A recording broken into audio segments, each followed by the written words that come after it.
লালমনিরহাট জেলা ও দায়রা জজ আদালত চত্বর সহ 5টি থানা পুলিশের হেফাজতে জব্দ করা গাড়িগুলো খোলা আকাশের নিচে থাকায় বৃষ্টির পানি, রোদ আর ধুলোবালিতে নষ্ট হয়ে এলাকাগুলো পরিণত হচ্ছে ভাগাড়ে। মামলা সংক্রান্ত জটিলতার কারণে হাজার হাজার যানবাহন পড়ে আছে দীর্ঘদিন ধরে।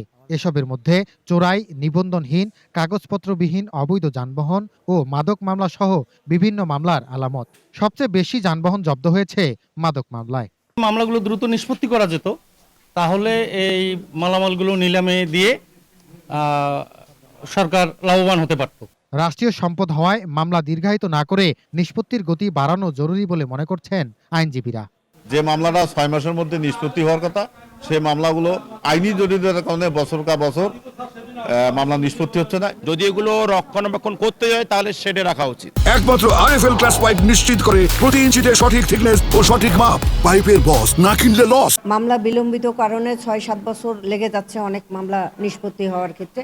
এগুলো প্রায় ধ্বংসপ্রাপ্ত। তখন কিন্তু আর সরকার কোনো রাজস্ব, এখানে নিলাম করলে কিন্তু কোনো রাজস্ব পাবে না। এদিকে বিআরটিএ ও আদালতের তথ্যমতে 2024-2025 অর্থবছরে প্রায় 6,500 যানবাহন মামলা সংশ্লিষ্ট আদালত হিসেবে তালিকাভুক্ত ছিল।